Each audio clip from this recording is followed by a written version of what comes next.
지난주에 우리는 가이사 것은 가이사에게, 하나님의 것은 하나님께 드리라 라고 하셨던 그 말씀이 뭘 의미하는지에 대해서 묵상해 봤어요. 여러분, 우리는 실질적으로 이렇게 가만히 보면 우리는 로마 황제의 지배를 받거나 황제가 발행한 데나리온 화폐의 지배를 받고 있는 것처럼 보여요. 실질적으로 여러분, 돈의 지배와 돈의 영향력 안에 사는 것처럼 보일 때가 더 많아요. 대통령이 누구냐, 이거에 따라서 우리의 운명이 달라지는 것처럼도 보여요. 그래서 미국은 지금 이제 올 연말에 가서 대선을 할 텐데 양당 간에 후보가 나온 분들이 마뜩지 않아가지고 지금 난리잖아요. 중국도 그렇고요, 러시아도 그렇고요, 대한민국도 그렇고요. 대통령이 누가 되느냐, 이것 가지고 난립니다. 왜냐하면 우리는 지도자가 누가 되느냐에 따라서 굉장한 영향을 받는다고 생각해요. 여러분, 저는 일찍부터 목회를 시작한 사람이라서 저는 그런 거 한 번도 신경 쓰지 않고 살았는데, 저 요즘에 매일같이 금리 체크하는 사람이에요. 미국 연준이 금리를 내린대? 언제 내린대? 왜 빨리 안 내린대? 이런 거, 아이고, 왜냐면 우리 이자 나가는 것 때문에. 환율이 어떻게 되느냐, 뭐 이런 것 때문에 사람들은 다 예민해요. 주식 차트 보다가 그날 기분 좋은 사람도 있고 그날 마음 상하는 분들도 있고 그래요. 우린 돈의 지배를 받는 것처럼 보여요. 훨씬 더 큰 영향력을 가진 것처럼 보여요. 근데 여러분, 성도는 그렇게 살지 않지요. 우리는 하나님이 하나님 되신다는 걸 붙들고 사는 사람들 아닙니까? 우리는 황제의 지배를 받고 사는 게 아니라, 돈의 지배를 받고 사는 게 아니라 하나님이 하나님 되어주시는 것 바라보고 사는 사람들인 줄로 믿습니다. 말뿐인 게 아니라 진짜로 그렇게 사는 거예요. 그 은혜가 우리 안에 있기를 주의 이름으로 축복합니다. 지난주에 바리새인들과 헤롯 당원들이 와서 예수님에게 말의 올무에 걸리게 하려고 왔는데 거꾸로 예수님에게 코가 납작해져서 돌아갔다는 소문이 삽시간에 퍼졌던 것 같아요. 그리고 그 소문을 듣고 속으로 쾌재를 부른 사람이 있어요. 사두개인들입니다. 왜냐하면 바리새인들과 사두개인들은 원수예요. 그래서 여러분, 원수의 적은 친구죠. 그런 거 있지 않아요? 여러분, 어느 날 시험을 못 봐가지고 점수가 안 나와가지고 막 마음이 너무 상해 있는데 우리 반 1등 하던 애가 나보다도 못 봤대. 그러면 여러분 마음이 어때요? 괜히 기분 좋잖아요. 야, 우리 반 1등이 나보다도 못 봤대. 그래서 막 굉장히 막 뭔가 된 것 같은 착각에 빠져요. 거꾸로, 나 시험 잘 본 줄 알았는데 우리 반 꼴등이 나보다 잘 봤대. 그러면 인생이 많이 힘들어지는 거잖아요. 내가 꼴보기 싫어가지고 생각만 해도 그냥 힘들어, 바리새인들이. 근데 그 바리새인들이 예수님에게 갔다가 코가 납작해져서 돌아갔다는 소리를 들으니까 사두개인들이, 겉봐, 예수님 우리 과인 줄 알겠어. 내가 우리 부류 같더라고. 생긴 게 왠지 잘생기셨어. 그래서 이제 이 사두개인들이 예수님을 찾아와서 오늘 본문 안에서 이제 예수님에게 질문을 하고 있는 거예요.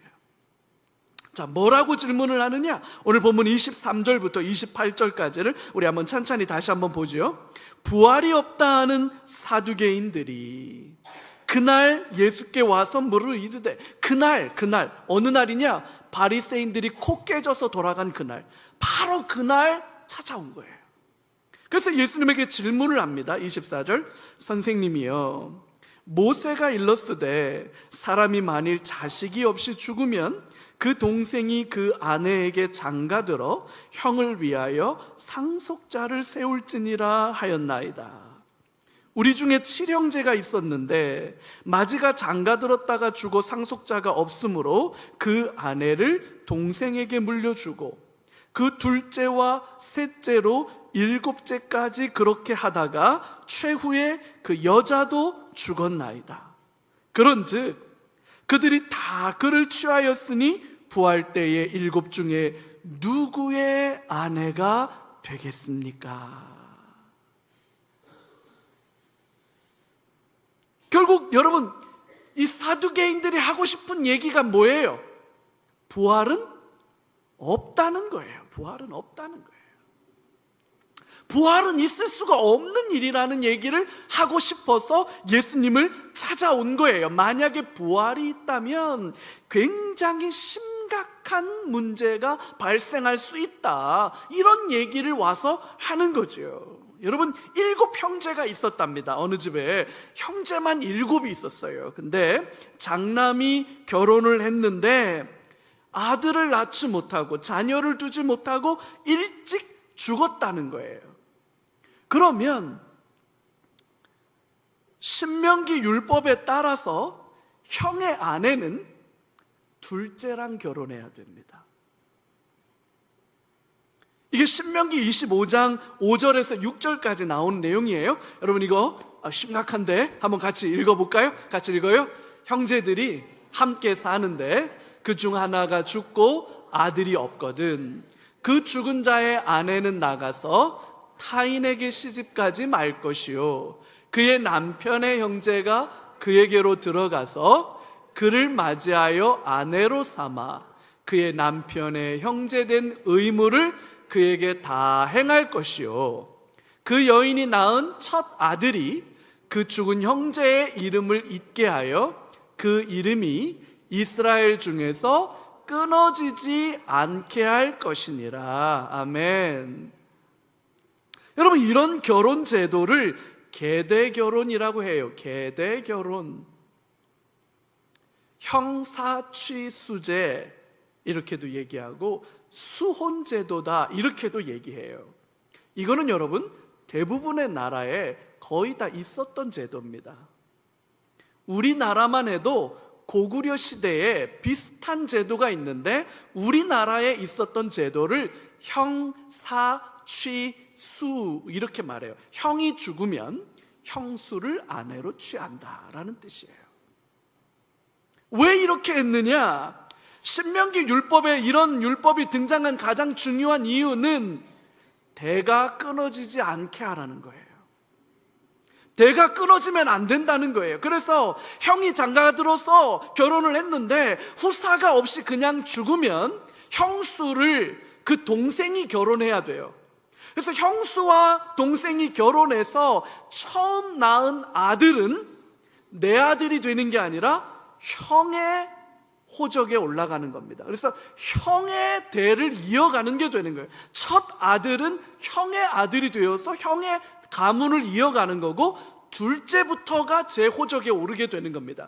우리나라에서도 옛날에는 그래서 양자 가는 일이 많았어요. 큰 집에 아들이 없으면 작은 집에서 아들을 양자로 보내기도 하고 그랬죠. 이런 제도가 있었던 겁니다. 이런 제도 때문에 기업 물을 자, 고엘 제도라고 하죠. 기업 물을 자라고 하는 제도가 나오는 거예요. 이방 여인인 룻이 보아스랑 결혼하게 된 배경이 바로 이 제도 때문입니다. 그래서 룻이 보아스랑 결혼할 수 있었던 거예요. 장남이 아들 없이 죽었다는 거예요. 장가 갔다가 일찍 죽었어요. 그러니까 관례에 따라서 둘째가 형수랑 결혼을 했습니다. 근데 둘째도 일찍 죽었어요. 셋째가 결혼했습니다. 또 죽었어요. 넷째가, 다섯째가, 여섯째가, 막내 7째까지 형수랑 결혼했는데 7시 내내 아들 없이 그냥 다 죽었어요. 여러분, 이쯤 되면 이거 전설의 고향에 나와야죠. 기구하기가, 여러분, 이렇게 기구할 수가 있어요? 7 아들이 어떻게 하나도 자식을 못 보고 다 죽었는데 이런 거예요. 자, 그러면 부활의 날에 다들 이제 부활했어요. 다 부활해서 장남이 여보 라고 불렀는데 이 자매가 대답을 안 해. 왜? 누구의 아내가 되어야 되냐는 거야. 형제 7형제가 다 이 자매랑 결혼 생활을 다 했어. 각자 7명이 다. 그리고 아무도 자녀가 없이 다 죽었어. 그러니까 7형제가 지금 이 한 사람만 바라보고 있는 거죠. 이 자매 입장에서는 얼마나 진짜 부활을 안 하고 싶었을 것 같아. 난 됐고 난 부활 안 하고 싶다 싶을 것 같아. 좀 누구랑 결혼, 누구의 아내가 되겠어요? 부활하고 나면 7이랑 말도 안 되는 이런 일들이 벌어졌. 결국 사두개인들이 이 얘기를 예수님에게 와서 하는 이유가 뭡니까? 고로 결론, 부활은 없다는 거예요. 이런 경우에 부활하면 누구의 아내가 되었냐는 거죠. 아니 7형제가 한 명의 자매를 가지고 그러면 어떻게 하냐는 거예요. 이거 있을 수 없는 일이고, 부활은 그래서 말도 안 되는 얘기 아닙니까? 라고 예수님에게 서류에 도장 찍어 달라고 들고 온 거죠. 그 얘기를 이렇게 듣다가 예수님께서 이렇게 말씀하십니다. 너희는 성경도 모르고 하나님의 능력도 알지 못하는구나. 오늘 본문 29절이에요. 여러분 같이 한번 읽을까요? 29절. 예수께서 대답하여 이르시되 너희가 성경도 하나님의 능력도 알지 못하는 거로 오해하였도다. 여러분 이 말이 얼마나 민망하고 창피하게 들렸을까요? 점잖게 표현해서 그렇지, 여러분 가만히 따지고 맥락을 생각해 보면 니네 왜 이렇게 무식하니? 무식하다는 핀잔을 들은 거잖아요. 성경은 읽니? 성경을 읽기는 하는 거야. 하나님의 능력에 대해서 알기는 하는 거야. 여러분 성경이 요즘 얼마나 잘 나오는지 가죽으로 만들어 가지고 여러분 성경을 웬만하면 깨끗해. 흠도 티도 없어.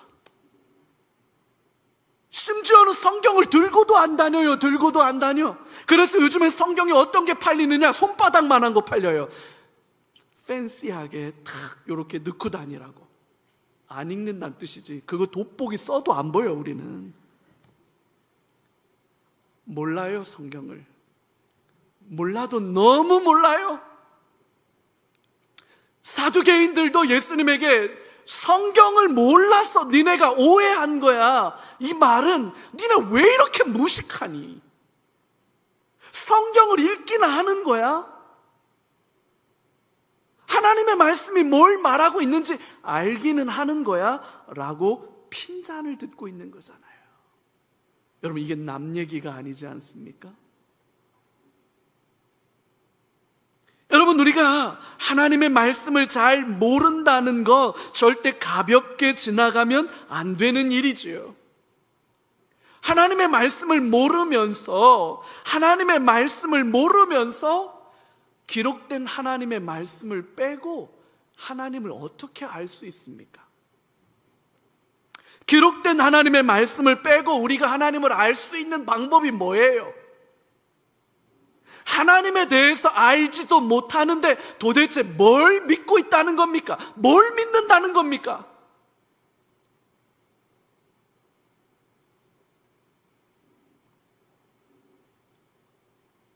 하나님의 말씀도 모르는데 하나님을 알 수도 없고 하나님을 알지도 못하면서 뭔가를 믿는다고 그래요. 여러분 성립되지 않는 말이에요. 여러분 우리가 하나님을 알지도 못한다는 거, 우리가 성경을 알지도 못한다는 거, 이건 사두개인들이 들었던 아주 창피하고 부끄러운 책망인데 오늘 우리도 들어야 할 말이 아닌가라는 생각을 해보는 거지요. 여러분 주일날 예배 출석하는 것과 신앙은 다른 문제일 수도 있습니다. 직분이랑도 별개의 문제일 수도 있습니다. 모태신앙인데요. 모태신앙이라는 게 뭔데요? 그래서 뭔데요, 여러분? 모태신앙이 우리에게 보장해 줄 수 있는 건 없어요.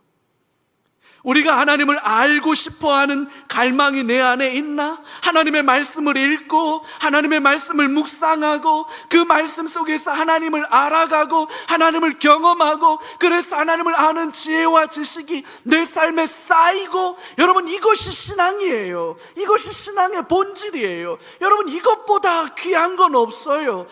여러분 이걸 떠나서 신앙을 말할 수 없어요.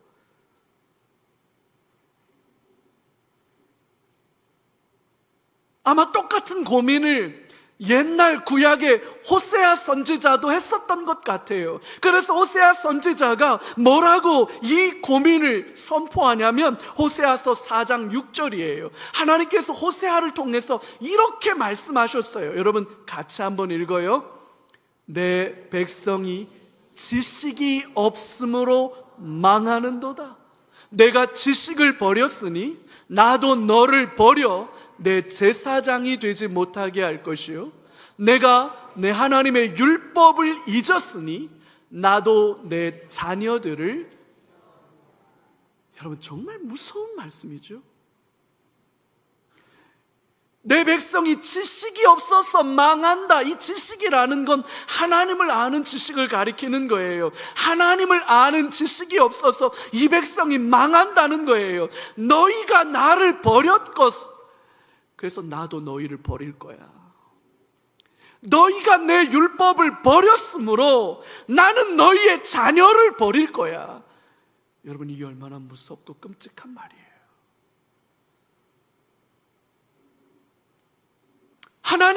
하나님의 말씀도 모르고 하나님도 모르는 우리가 얼마나 심각한 상태에 있는지 호세아 선지자가 이렇게 적나라하게 말해서요. 그럼 어떻게 해야 할까요? 어떻게 해야 할까요? 호세아서 6장 3절이에요. 자, 해답이 여기 있습니다. 같이 읽어요. 그러므로 우리가 여호와를 알자. 힘써 여호와를 알자. 그의 나타나심은 새벽빛같이 어김없나니 비와 같이 땅을 적시는 늦은 비와 같이 우리에게 임하리라 하시니라. 할렐루야. 우리가 하나님을 알자.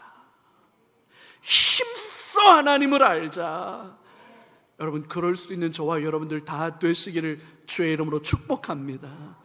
여러분 8월 달에 말씀 묵상학교 할 거예요. 왜 갑자기? 여러분 이제 곧 사역훈련 다시 시작할 겁니다. 옆에 있는 사람 얘기할 거 없어요. 내 얘기예요. 우리는 하나님을 알아야 해요. 힘써 하나님 알아야 해요. 계속해서 우리 주님이 그 사두개인들을 향해서 부활의 중요한 진리를 가르쳐주고 계세요. 오늘 본문 30절에서 32절까지의 말씀이에요. 여러분 이거 같이 한번 읽어요. 부활 때에는 장가도 아니가고 시집도 아니가고 하늘에 있는 천사들과 같으니라.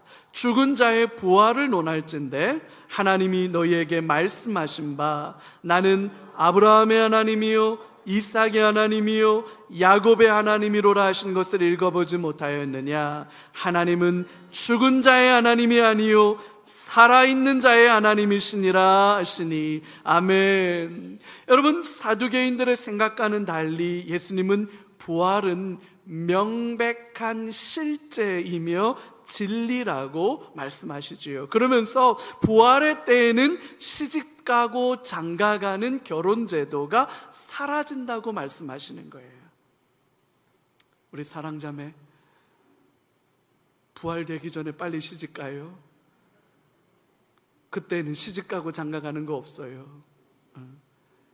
왜 없느냐? 여러분 왜 이때는 없느냐? 현진아 남 얘기가 아니잖아 지금. 왜 없느냐?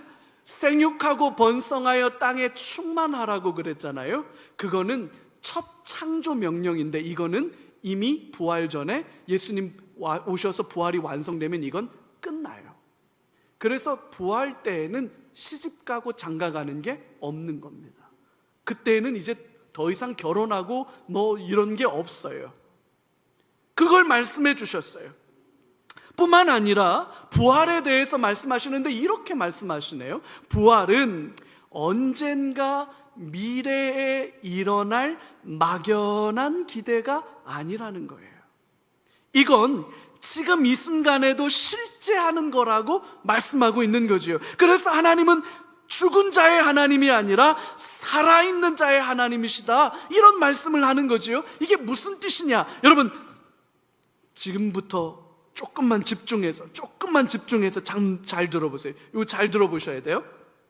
하나님께서 떨기나무 불꽃 가운데에서 모세를 만나실 때 모세에게 뭐라고 말씀하셨냐면, 나는 아브라함의 하나님이요 이삭의 하나님이요 야곱의 하나님이다 라고 당신을 모세에게 그렇게 소개했다는 거예요. 자, 여러분, 이게 무슨 뜻이냐는 거예요. 하나님은 죽은 자의 하나님이 아니라 살아있는 자의 하나님이라고 하는 것을 증명하기 위해서 나는 아브라함의 하나님이요 이삭의 하나님이요 야곱의 하나님이라고 말씀하셨다는 게 도대체 무슨 연관성이 있는 말이냐라는 거예요. 여러분, 이걸 좀 점검하고 가요. 여러분, 잘 한번 생각해 봅시다. 자, 우리가 사용하는 말과 언어는 시간의 흐름에 따라서 과거 시제, 과거 완료 시제, 현재 시제, 현재 진행, 미래, 이렇게 시제가 나누어집니다. 자, 느닷없이 언어 영역 강사가 된 것 같은데 여러분 잘 들어봐요. 그래서 우리 말은 과거는 과거로 표현해야 되고, 현재는 현재로 표현해야 되고, 미래는 미래로 표현해야 문법적으로 맞는 거예요. 자, 그렇다면 지금 하나님이 누구랑 대화를 하고 있냐면 모세랑 대화를 하고 있다는 거죠. 모세랑 대화하고 있는 이 시점이 현재인데, 아브라함은 모세부터 시작하면 언제적 사람이냐면 최소한 600년 전쯤 사람이에요. 아무리 못 잡아도 500년도 더 전 사람이에요.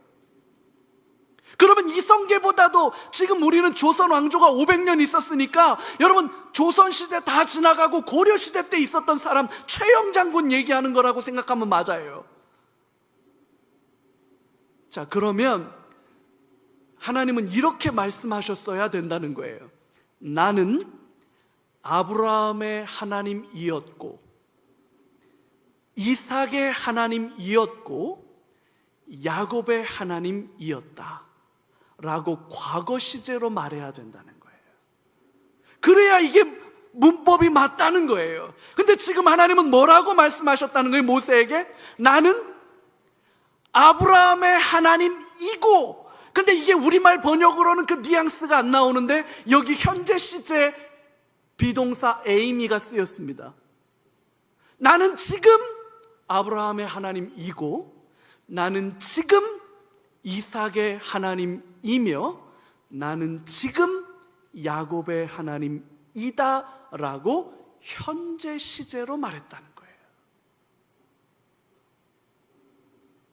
자, 그러면 언어학자들, 언어학을 전공하신 분들이 혹시 여기 계신다면 역사적 진리를 말할 때는 현재 시제로 말한다. 그게 역사적 진리를 말하는 문법 사항이에요. 그래서 아브라함의 하나님이었다, 이삭의 하나님이었다, 야곱의 하나님이었다라고 하는 이 말을 현재 시제로 말한 건 단순히 역사적 사실을 말하기 위한 현재형으로 말한 거야 라고 말할 수도 있겠지만, 예수님은 이걸 뭐라고 얘기하시냐면 지금 아브라함은 하나님 안에 살아있다는 거예요.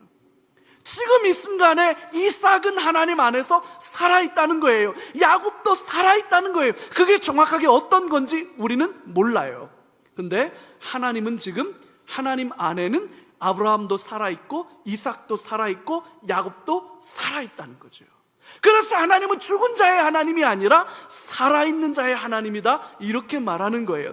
나중에 부활의 때에는 이미 600년도 전에 죽어서 다 흙으로 돌아갔어요. 그래서 뼈 조각마저도 다 흙으로 돌아가서 한 줌의 먼지로 흩어져 버렸을 아브라함이고 이삭이고 야곱이지만, 언젠간 마지막 부활의 때에는 그 육신마저도 이 영혼과 결합되어서 완전한 부활체를 이루게 될 것이다. 이게 우리가 가지고 있는 믿음이고 우리의 신앙이잖아요.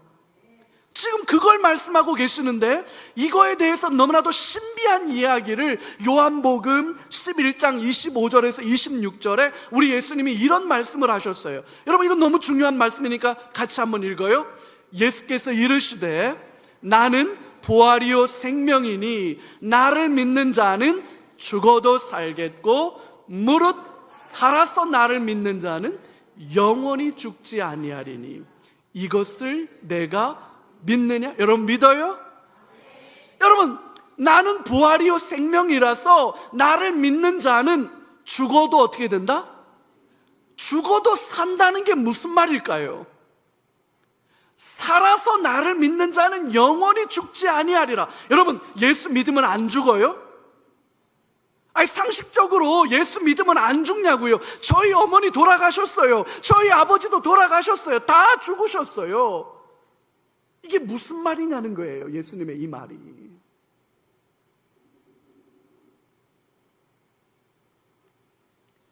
예수님 안에 우리는 충분히 이해하고 설명하기는 어려운데, 죽은 자들이 예수님 안에, 하나님 안에 살아있다는 거예요.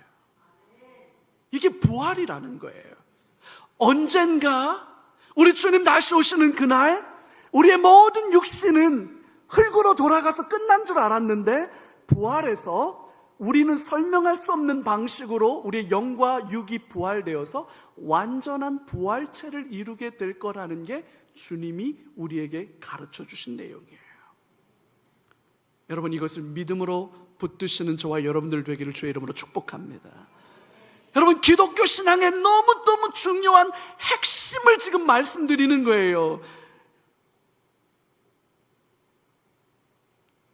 사두개인들이 혹 때려 왔다가 오히려 더 큰 혹이 붙어버리고 말았어요.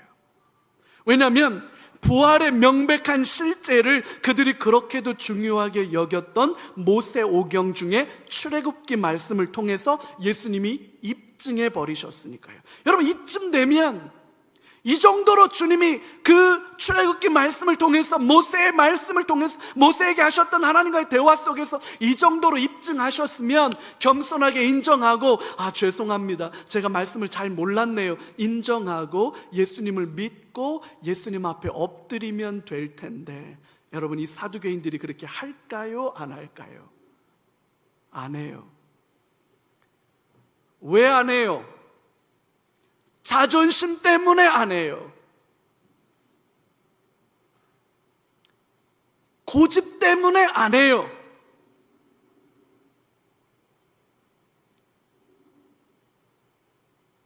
그 자존심과 고집 때문에 이렇게까지 말씀하셨는데도 예수님이 말씀하신 부활의 실제를 받아들이려고 하지 않아요. 인정하려고 들지 않아요. 여전히 저항하고 거부하고 외면해요. 여러분, 믿고 싶지 않으니까 안 믿는 거예요. 믿을 수 없어서 못 믿는 게 아니에요. 믿지 않은 책임은 본인이 지는 거예요. 그래서는 믿지 않는 자들은 심판대 위에 설 수밖에 없어요. 믿지 않는 책임은 본인이 져야 돼요. 몰랐는데요, 몰랐어요, 그렇게 말하지 마요. 적어도 오늘 이 자리에서 예배 말씀 들으신 분들은 이제 그렇게 말하면 안 돼요. 결국 오늘만 사는 사람들이 있습니다. 오늘만 사는 사람들이 있어요. 여러분, 지금 예수님을 찾아와서 질문하는 이 사두개인들이 어떤 사람들인지를 좀 살펴볼 필요가 있습니다. 사두개인들, 누군가 이 사람들, 어떤 사람들이냐는 거예요. 이 사두개인들은 이런 사람들입니다. 옛날 다윗 왕 시절에 대제사장이 되어서 그의 아들인 솔로몬 왕 때까지 대제사장을 역임한 사독이라고 하는 제사장이 있습니다. 그 사독의 후예임을 자처하는 사람들이에요. 자, 그러면 이 사두개인들이 누군지 이제 감이 오셔야 돼요. 이 사람들은 제사장이거나 혹은 성전과 관련하여 중요한 역할을 하던 고위직 레위인들입니다.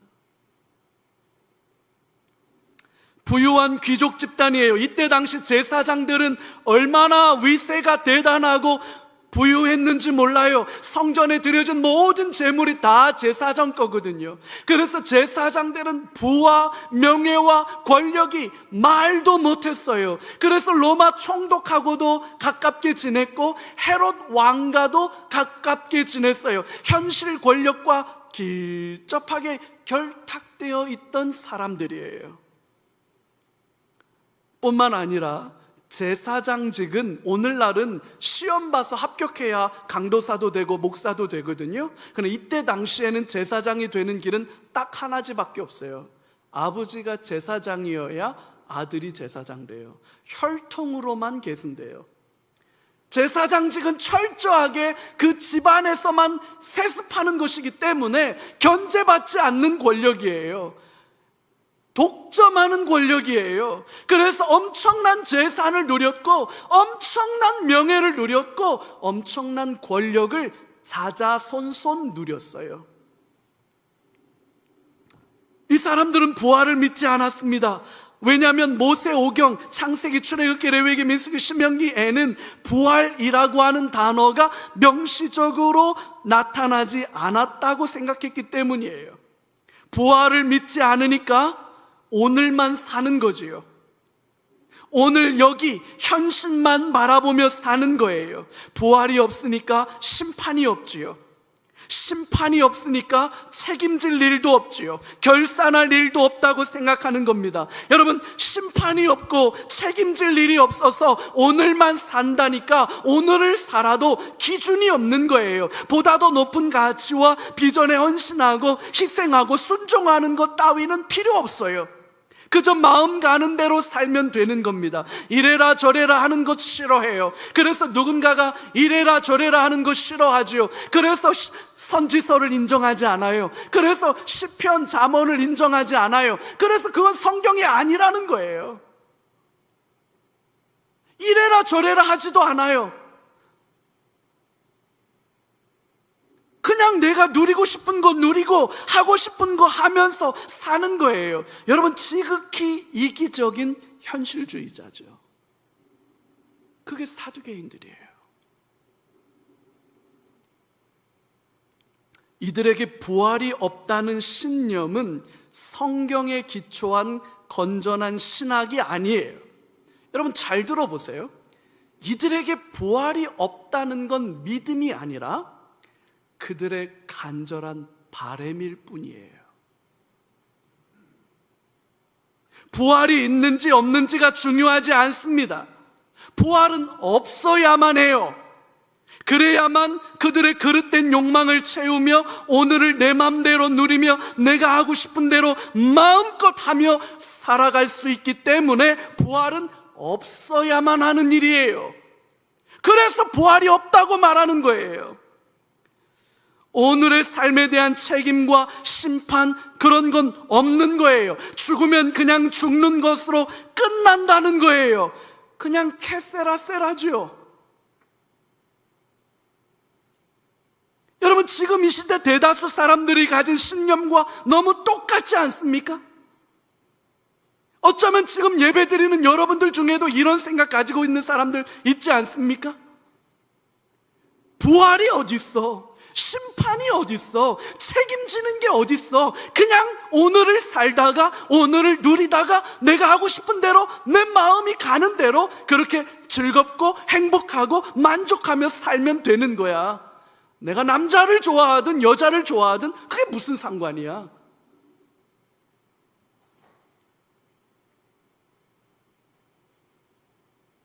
부활이 없어서 부활이 없다고 말하는 거 아니에요. 부활은 없어야만 하기 때문에 없다고 주장하는 것뿐이죠. 힘 있고 돈 있는 사람들이 있어요. 건강도 있고 인기도 있고 아름다움도 있는 사람들이 있어요. 아쉬울 게 1도 없는 사람들이 있어요. 이 땅에서의 삶이 아쉬울 게 하나도 없어요. 누릴 수 있는 게 너무 많아요. 재밌는 것도 많아요. 행복한 것도 많아요. 즐거운 게 너무 많아요. 그래서 이 땅의 것들로만 얼마든지 충분하다고 말하는 거예요. 그런 사람들에게는 부활이 필요 없어요.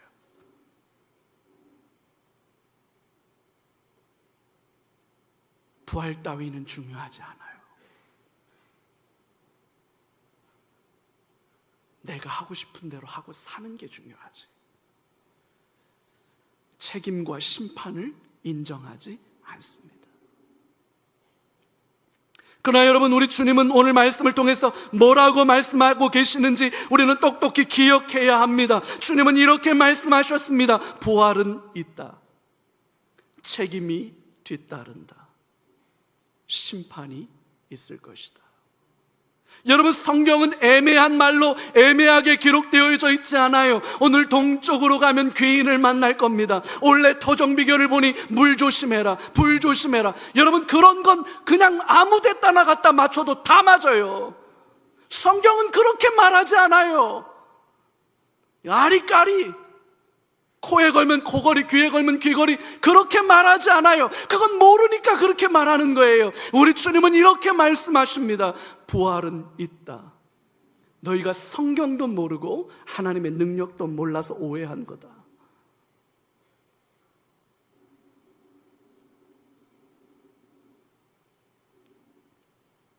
요한계시록 14장 13절에 성경은 이렇게 기록하고 있습니다. 여러분, 같이 한번 읽어요. 또 내가 들으니 하늘에서 음성이 나서 이르되 기록하라. 지금 이후로 주 안에서 죽는 자들은 복이 있도다 하시매 성령이 이르시되 그러하다. 그들이 수고를 그치고 쉬리니. 자, 다 같이 읽읍시다. 이는 그들의 행한 일이 따름이라.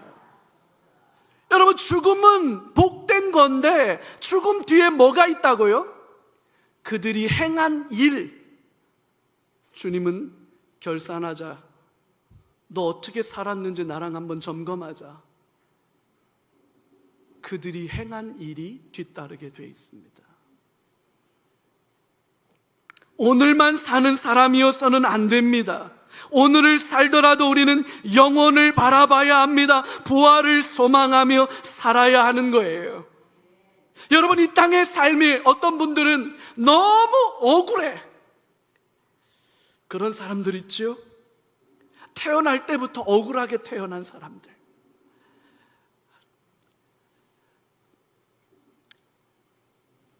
태어날 때부터 억울하게 태어난 사람들이 있어요.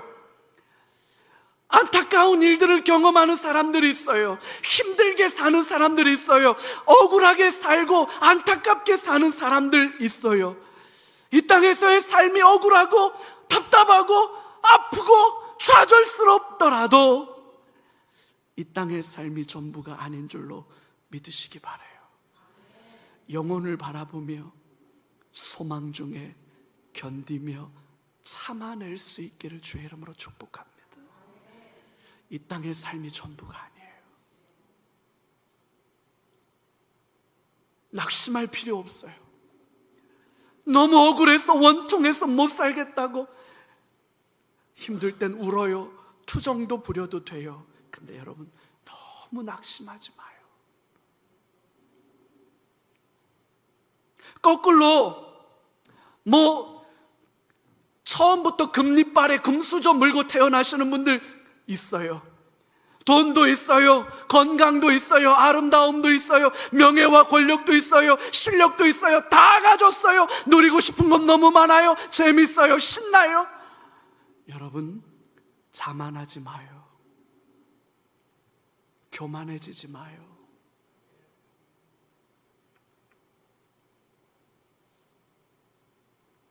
결산할 날이 있을 거예요. 부활의 날이 와요. 여러분, 어렵다고 낙심하고 좌절해서 이 땅의 삶이 전부인 사람처럼 그렇게 땅을 치며 살아가지 않기를 바라고, 교만하고 자만한 마음으로 부활 같은 건 없어, 오늘만 살아, 난 오늘만 살아, 그렇게 자만하지도 않기를 바라요. 이 땅이 전부가 아니에요. 영원한 하나님의 나라가 있어요. 부활이 있어요. 여러분, 그것 바라보고 살아요. 그것 소망하며 살아요. 주님이 저와 여러분들의 마음 안에 그 믿음을 부어주시길 주님의 이름으로 축복합니다.